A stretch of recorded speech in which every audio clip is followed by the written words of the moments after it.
une petite phrase qui ne passe, vraiment, pas. Il y a quelques jours, Valérie Pécresse affirmait, dans les colonnes de la Provence, vouloir ressortir le Karcher de la cave pour nettoyer les quartiers et remettre de l'ordre dans la rue.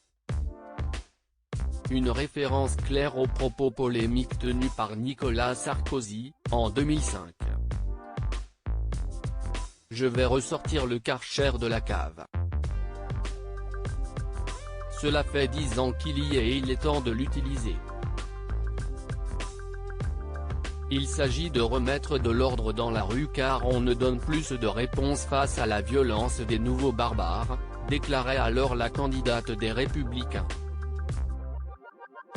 Et il n'aura pas fallu attendre longtemps pour que l'entreprise qui fabrique les célèbres nettoyeurs à haute pression réagisse aux propos déplacés et réitérés de Madame Valérie Pécresse.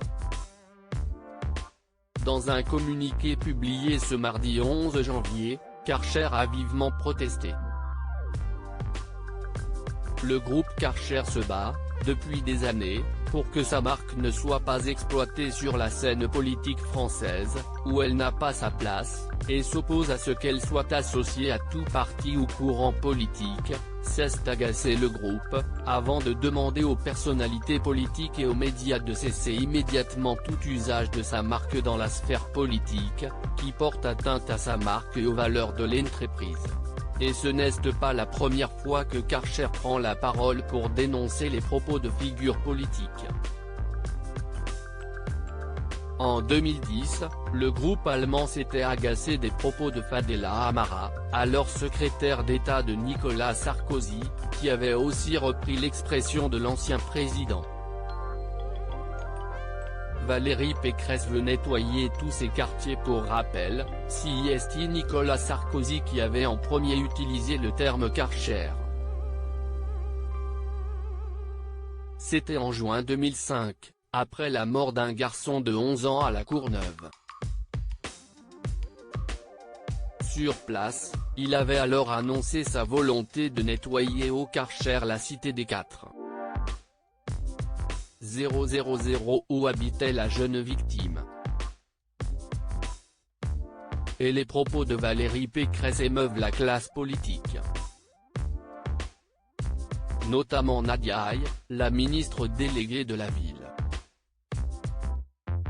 Ça m'a fait bondir en tant que ministre, en tant que citoyenne, réagissait-elle auprès du HuffPost.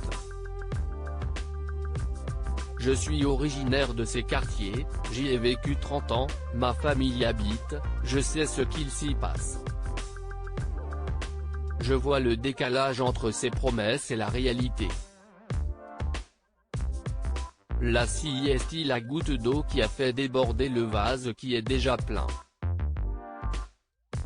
À Salon de Provence, Valérie Pécresse avait réitéré ses propos estimant qu'il faut nettoyer tous ces quartiers qui sont devenus des zones de non-droit, voire même parfois des zones de non-France. Loading widget.